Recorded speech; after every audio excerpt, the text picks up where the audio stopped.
Good morning, good afternoon, good evening, wherever you are and whenever you are. Welcome to the community live stream. My name is Chuck Tomasi from ServiceNow. Just check and make sure everything is working here. Looks like it is. A lot of people joining us in the live chat. Thank you very much. This is September 24th, and our topic is Flow Designer Transform Functions today, because this is the show that gets in technical with the platform and gets you down deep. But whether or not you're just starting on the platform or you've been around for a while, I assure you, there's always something in here. I've learned something. Hopefully you'll learn something as well. And if you do learn something, be sure to share that. Make sure you go over to YouTube and click that like button so other people know there's something helpful in here. Subscribe to the channel. There's lots more. For every video I put out, I think there's about 4 or 5 others that are appearing on the ServiceNow community channel as well. So I strongly invite you to turn on those notifications. I just got one, as a matter of fact. I should have muted my device. It's not. But you will get that as well. In fact, I'm going to do that now. There we go. Turn that down just a little bit. And I am going to continue on with the pre-roll. If you're not watching this on YouTube, then you also have the option of doing this on Twitch, and get that for a couple of weeks over there, just in case you have any technical issues with YouTube. Whew. Getting through this. Just check and see. Looks like Dhruv ended his meeting on time. Good to have you here, Dhruv, and everybody else that is joining in and saying hello. We also invite you to go over to the developer community at developer.servicenow.com, where you can get yourself a free personal developer instance, a free learning plan to get up to speed on becoming a developer. You want to advance your career? You want to make more money? You want to bring...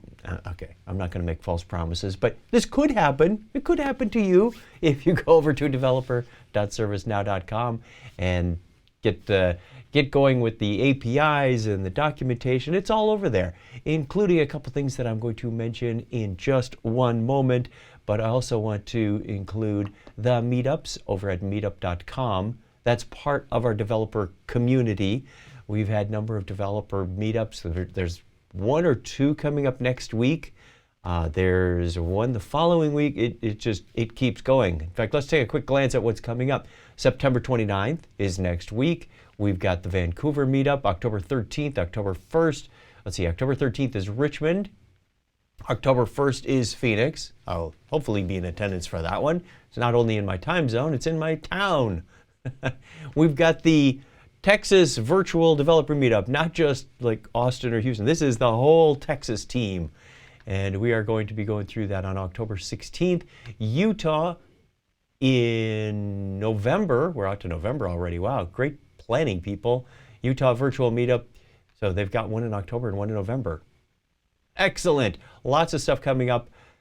23,000 people and counting around the globe. Surely you can find a chapter that's near you. If not, please let us know and we'll help you set one up. Okay. Want to remind you that we still have the Breakpoint Podcast going. It's been going for almost 2 months now. This is an audio podcast where I talk to product managers and customers and my teammates about ServiceNow developer stuff. We just had one that came out on Tuesday with Jason McKee, of course, talking about CreatorCon 2020 that's coming up. Mark your calendars. It's still a month out, but it's not too early to mark your calendars. This is, of course, a virtual event, so you can find it online. We'll send you all that information in just a few days. You'll have all the registration information, all the session lineups, and sign up for that stuff. So October 27th is the date of the live content. October 20th is when the on-demand workshops come out. And we're doing that in advance so you can get together at the social hour, happy hour, whatever you want to call it, afterwards, and talk to the experts and say, hey, I was working on the Flow Designer workshop, or I was doing this, or I was doing that, and kind of what you do after you've been working side by side with people in the real life. So we've got a little bit of a different spin on that. October 20th is when that comes out. Watch your email box on October 8th for that information. The other thing we are talking about next Wednesday, so the discussion with Jason McKee just came out on the 23rd of September. The one with Andrew Barnes, which comes out on the 30th, is going to be talking about Hacktoberfest. This is what we called Spoketoberfest last year. We're increasing it this year. Watch for an article on our on our developer portal blog, developer.servicenow.com/blog.do is where you can find the blog. Hacktoberfest is going to be mainly focused on integration spokes or flow designer spokes, as well as now experience components. Still early, working on that. Does that logo kind of remind you of Harry Potter at all? I'm not sure. That's the official Hacktoberfest 2020 logo that I got off their site. So just me. Go to the developer blog. We don't have the article out yet. I am checking to see when that comes out, but it'll be out in the next day or so because we really want to promote this. Get involved with the open source community. And if you're looking for ideas, I've got some ideas if you want to build them. So hit me up and I will give you some ideas of what you could possibly build. This is rewarded based on pull requests on valid GitHub.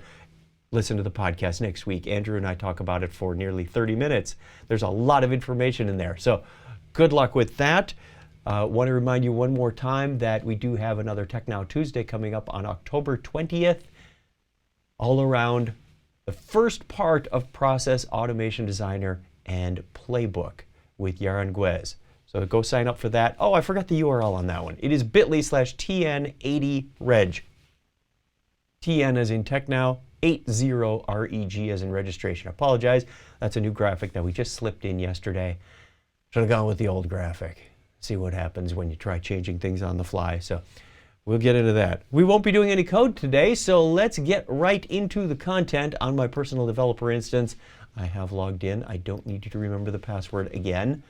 So let's jump in talking about transform functions. We begin by going to Flow Designer. This is, of course, our workflow engine for the last several years. Turn that phone off. We don't need that.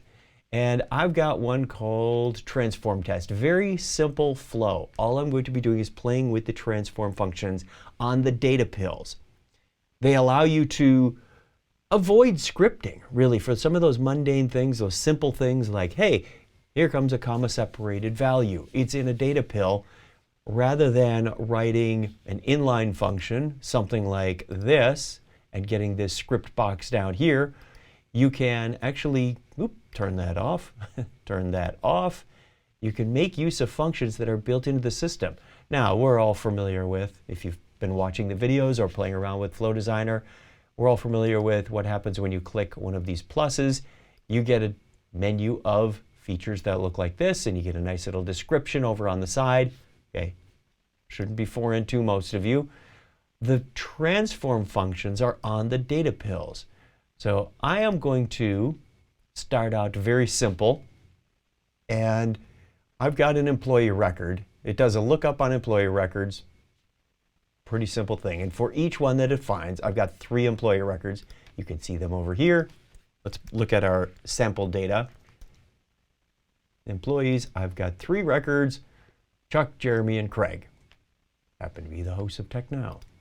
Okay.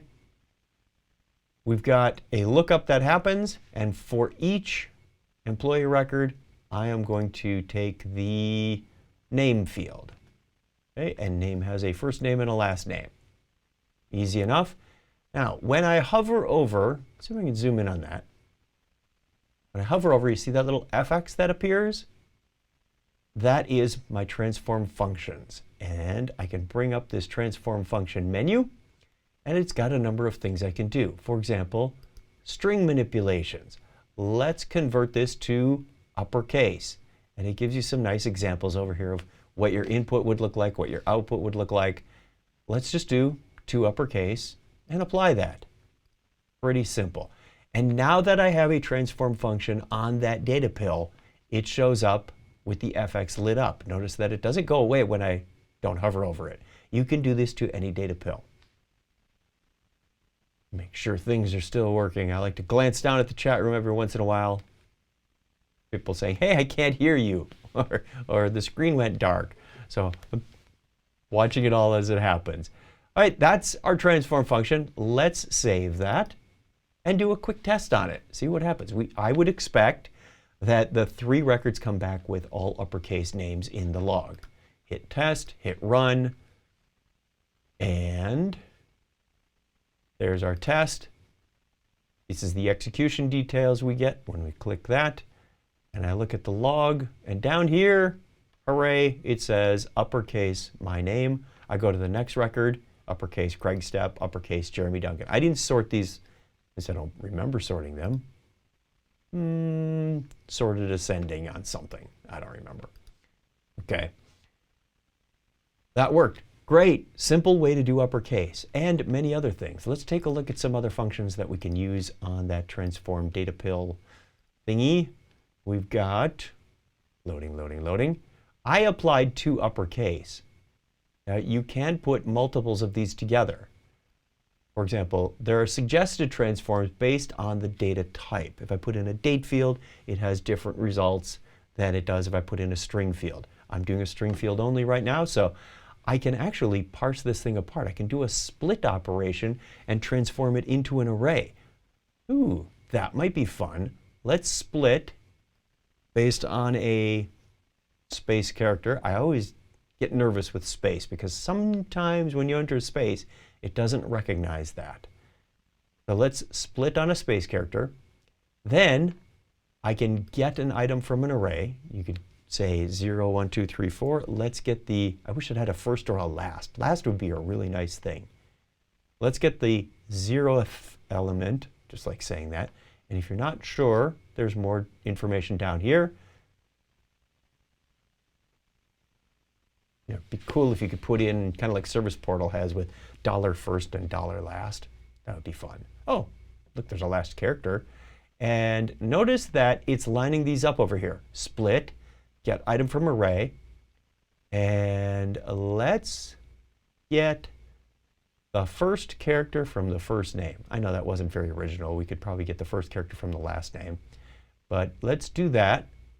Just as an example, I should see K, C, and J, right? That's what I would expect. If I apply that, I now have split this into an array and get the first character from the first element. There we are. Let's see what happens. Click off of there. My FX is still lit up, but again, at any time I can click back into there and see what's happening. Very easy to get a summary of that. Click, click, click. This might be a pretty short episode. There's no code going on. Hard to make mistakes. But I can do a little more exploring. Run the test. And view the results. And I get in the log, there's my C right there. Hopefully my head's not in the way. Blow that up, way up. There's my C. And I get the, can't quite get to the next record. Do that, get to record 2. There's the K, you get the idea. And there's the J. Starting to sound like Men in Black designations. Agent K, Agent J, and Agent C. Let's do one more, because I don't think I have a whole lot of examples on this. Let's see. Oh, I have an idea. Let's take this. If we go into the employee records, I have a field called P code, and it has these numbers in them. You can see this might be, I'm getting it from a glide record. You may get it from a REST response. You might get something else. Notice that they all have these wonderful numbers in them. I would like to get the maximum value out of those numbers. Yes, we can do that with a transform function. So let's do that. Come back here, X, X, X. Okay, now we know what the format is. It's comma separated values. So let's first start by doing a split. I know I had a split up there before, but let's do that. We now have an array, and we should be able to find, not get item from array. It was, I love how that returns a complex object. That's interesting. String date time utilities. And value appears, get p-value map. We're going to get into that in just a second. Complex data. Some of these I haven't seen before. Where is my last character? Split, substring, trim. There was a way to do a max in here. I swear I saw it. Sanitize, simple math. There it is. I thought simple math originally was going to be, add 1 to this thing. It's not in there yet. Can you define your own transform functions? Good question. Not yet. I did ask that of Jake Berman, about 2-3 months ago, but not yet, but that is on the roadmap. I don't have a time when that might be involved. So you pass it an array of numbers, and it will come back with stuff. So let's see if this works. I'm going to split it, and I'm going to find the max value. And if we look at these 3 records, the max value for Craig is 515. The max value for this one is 1670 for Jeremy. And the max value for me is 1045. Okay, kind of get some rough ideas of what we're looking for. We know what a good run example would look like. Let's test that. Run test. And hit that. Look at the log. We have 0, 0, 0. Uh-oh. You know what I might have done? It might not be returning an array of numbers. Let's look at that closer. I thought, log the max value P code string on an employee record. I thought I did this before. If I've got my split, returns an array.string. Okay, so I probably need to transform that into a number. So simple math, sanitize, utility, get item from array.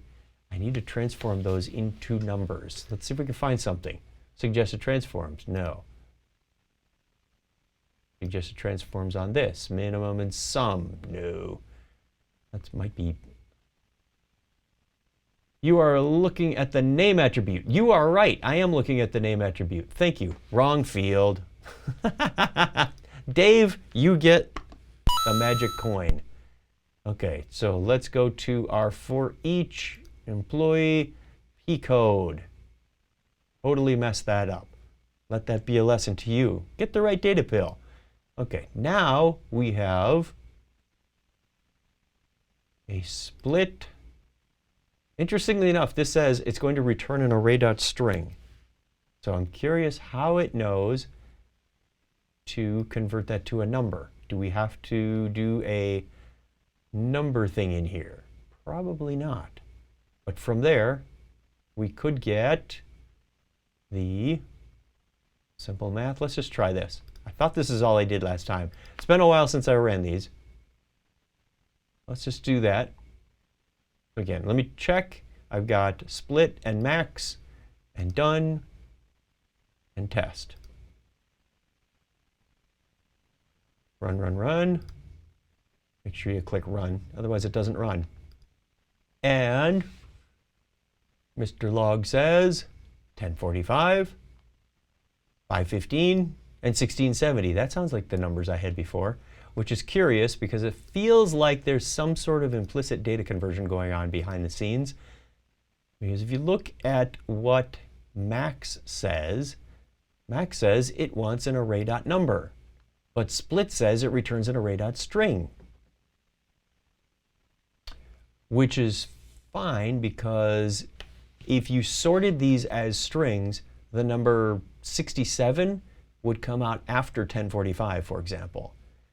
So it's working somehow. I'm not sure I have complete faith in how it's working yet, but thank you behind the scenes Java programmers who write the platform and recognize the data types or take advantage of JavaScript's implicit lack of type checking. I don't know. That one's going to be an interesting one. The other note I have on here is a function. I want to try something. There is this test SQL on there, and I have a couple of records that have something in there which says I purposely went and looked up some bad SQL statements. Let me look at these. There's one that says test SQL, X is small. And of course, there's always one of my favorite. If you're a fan of the XKCD cartoon, probably one of the most famous ones is the Bobby Tables one. Somebody actually went and registered Bobby. See if I can type this. Bobby-tables.com. And all it is the XKCD cartoon. If you haven't seen this, it's kind of fun. It says, "Hi, this is your son's school. We're having some computer trouble. Oh dear, did he break something?" And they say, well, in a way, did you really name your son Robert, quote, parenthesis, semicolon, drop table students, semicolon, minus, minus? Oh yes, little Bobby Tables is what we call him. Says, well, we've lost this year's student records. I hope you're happy. And the mom responds back, says, and I hope you've learned to sanitize your database inputs. Okay, one of the things we've got, let me take this as an example, because this is right out of the cartoon, which I think is funny. And I'm going to drop that into, I think it was my record. Jeremy Craig, my record. I'm going to use the Bobby Tables one. And I will save that. And we're going to use this test SQL field. So let's use the right data fill this time, Dave. Thank you. For each employee, test SQL. There it is. And there is a sanitize function on this. So imagine if you were getting an input from a form and somebody typed in that little Bobby Tables one. You could clean that up and inspect that. It's not available for Orlando release only. I'm on Paris, so it's Orlando and above. I just never had a chance to dive deep into this. Let's go to Sanitize SQL. And let's see, Sanitize identifier says returns a string with escaped special characters and injected values. Sanitize SQL value returns a string with escaped special characters and injected values for SQL values. Wraps the input string. This is, I'm not sure what the difference is. What do you say we find out? Parameters needs a database. So you specify what type of database you've got, and then it will know how to properly escape those characters. And sometimes it's just wrapping them in a quote. So let's take those crazy things, and what are we trying first? The sanitize identifier. Let's see what we get. This is how we learn. Test, run, go. And view output. And I should have 3 records in there. There's my log, and it puts quotes around the outside. It says, hey, congratulations, you're now a string. Interestingly enough, they're backticks if you look closely. See if I can zoom in on that. Well, today, weird. Well, not as good as my zoom last time.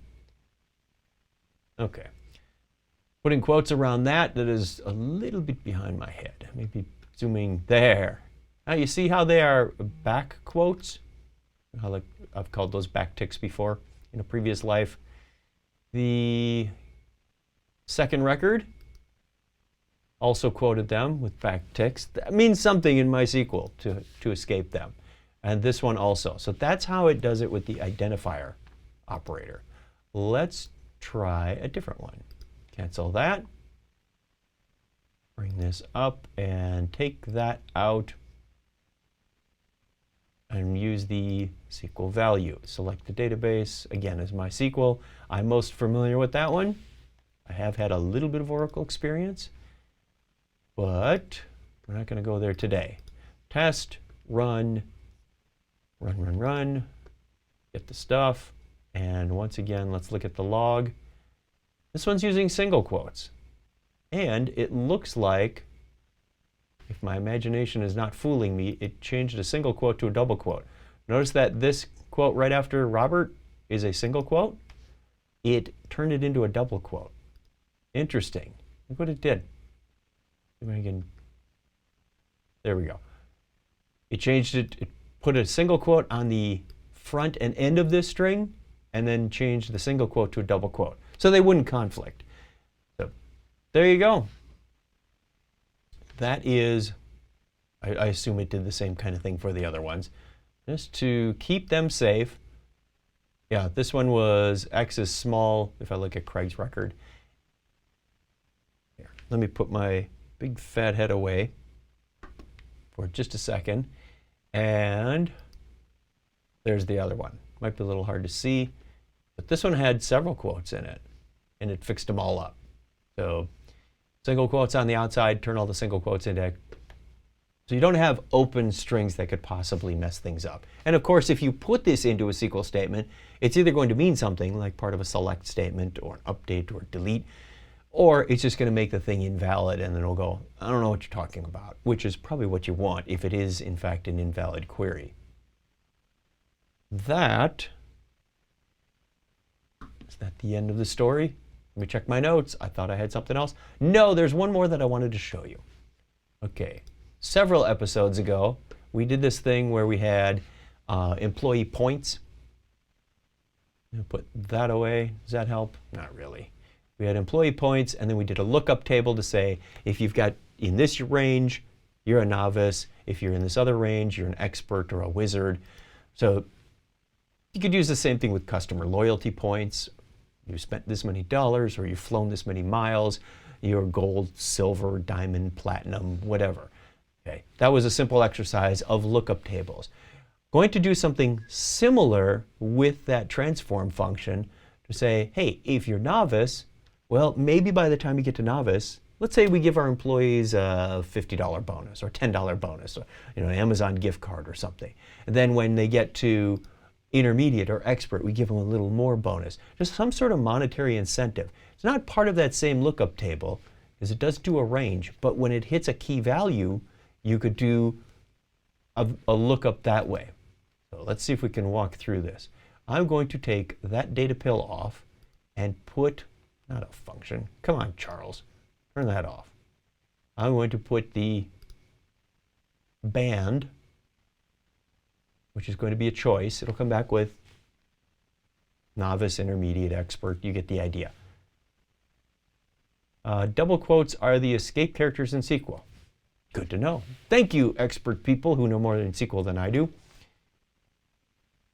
What I'm going to do is this. Where'd it go? Where'd it go? Where'd it go? Is it complex data? No. That says 2XML. Sanitized shell arguments. You could do the same kind of thing if you with that. It wasn't simple math. Utilities. There it is. Okay.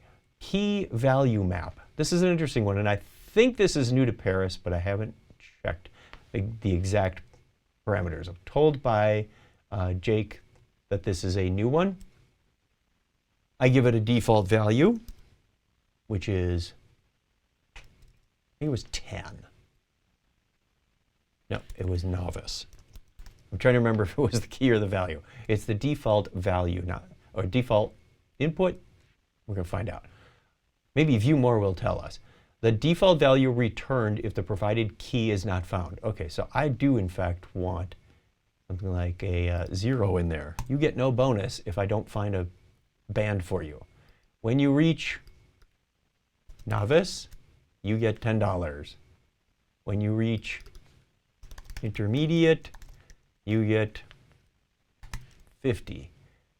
When you reach, what was the other one? Expert, you get 100. Let's see how that goes.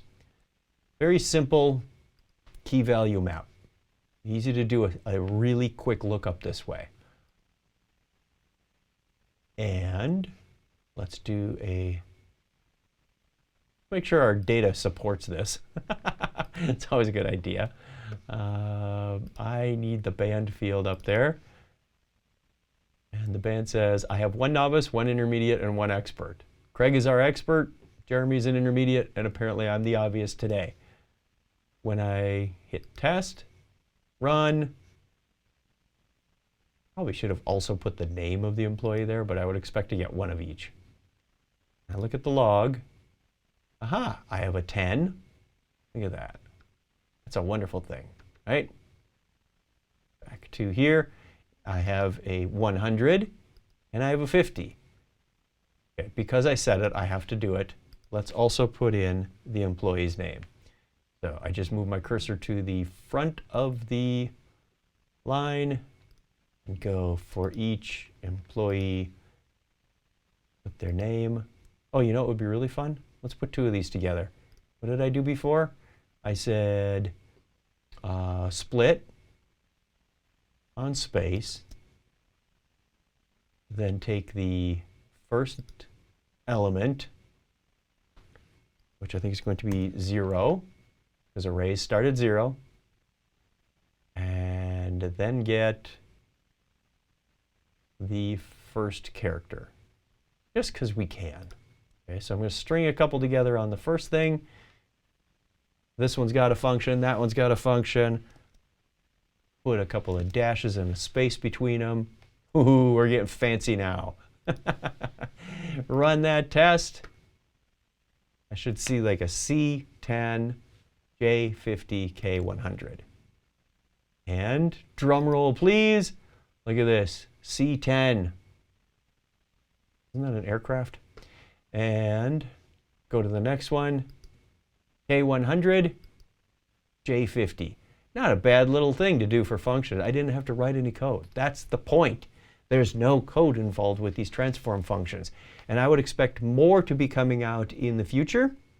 Can this transform capability in any way be used to create temporary calculated attributes for reporting purposes without actually adding a field to a table every time you want a new calculation? Good question. It looks like this is just an output thing, or use it as an input. For example, I'm using it as an input to the log. So the transform is happening, retrieves it from the record, does the transform, then sends it to the log action. So if your action does something, it will be transformed before it sends that. That's when the transform happens. For reporting, you mentioned specifically reporting. If you're reporting through Flow Designer, but not for reporting, there's no transform function on reporting that I'm aware of that works like this. So hope that answers that question. The other thing I'd like to see that's hopefully on the roadmap, I don't have any confirmation of this yet, is a way to take that transform value and then save it, almost like the old workflow scratchpad or some sort of temporary value that you can use later in your flow. So you could say, all right, I'm going to get the C out of Chuck and save that because I need that as maybe a suffix for a subflow or something of that nature, which I suppose you could just do on the fly. But you may need it in multiple places, so it makes more sense to save it. That's about all I've got for Flow Designer transform functions. They're easy, they're quick. I invite you to take a look at them. Go into the, you know what? I didn't realize this before. I just found something else out. It tells you that both of these have a transform on them. It'd be nice if we could see what that transform was right here in the execution details, wouldn't it? Otherwise, we've got to go back here and say, well, what was that? And there it is. Split, get array, first character, that kind of thing. I invite you to take a look and go through these. Get familiar with some of them so you know what's there. Date and time functions. Date and times are not the most pleasant thing to deal with on any platform, but yet you have a number of things you can do here. Add time, so if we need to add a duration or seconds or whatever. Date to string, string to time, subtract time. We've got a number of string operations.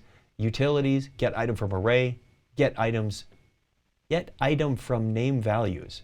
I thought I saw that before. Let's see what it says for the help.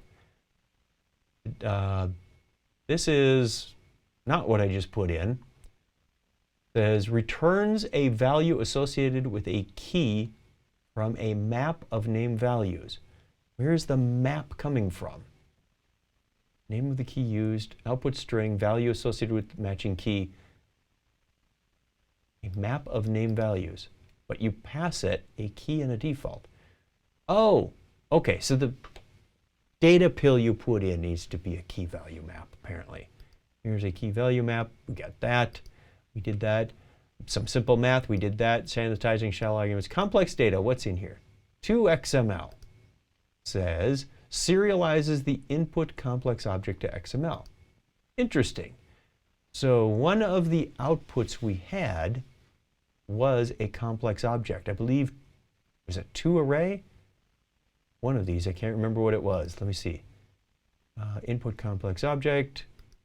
We were fooling around with something and it said, oh, sorry, I'm on the wrong. I got to actually click these to see the help for that thing. Doing that first column doesn't help. I want an output of a complex object. I thought array was not a complex object. Array did not. Array was in string, split. Nope. The output of that, one of them was in here. I swear it was. You've got trim, which I use all the time when I'm doing string manipulations in anything, really. Anytime somebody puts in a string, I want to make sure that there's no leading spaces or tabs or new lines or ending. You can clean that thing up so it's character, alphanumeric character to alphanumeric character. That's what trim does, is it cleans up the front and back of any string. Same as the JavaScript trim function. Okay, that is about all I've got. Invite you to take a look at them. Very useful. Reduce the scripting capability, or the need for scripting in Flow Designer so that you can get things done more effectively, and you'll thank your future self at some point. Say, I don't need all this script in my Flow. It's easier to build, easier to maintain, easier to test. So with that, join me on Monday, the 28th of September, for views and view rules. Again, this is one of those things that I learned 12 years ago, but either the added functions or we didn't cover it completely, because there's a lot more to views and view rules than I ever remember. There's a lot, and I'm going to cover as much as I can in this session. Then I will be taking a break from September 28th to October 28th for the community live stream only, because this demands a lot of my time to prepare and deliver and all that stuff, because we need to focus on CreatorCon. Remember, CreatorCon's coming October 27th. So there's videos to make and demos and discussions and scripts and technical stuff happening behind the scenes. So hopefully you'll be able to make it to that. Give us a minute of your time and we will see you at CreatorCon. So I need to take a break from this, but I'll be back on October 28th with something I'm sure you'll enjoy about tying in scripted REST APIs, which I covered in August, and service portal widgets, which I also covered in August. So we're going to put those two together to find out how to interact with the server via a scripted REST API and why you would want to do that. So think about that. I'm starting to put some of these together that we've already covered. So if you haven't, October might be a good time to go back and catch up on some of those episodes you may have missed. So invite you to do that until I see you again on Monday, or maybe Live Coding Happy Hour, or maybe you'll hear it on the podcast. Thanks for watching. Go out, share something, join the community, be part of that organization, and I guarantee you, you will learn and you will grow and you will become a better ServiceNow administrator, developer, builder, whatever. Till then, take care, have a wonderful time, and see you next time. Bye.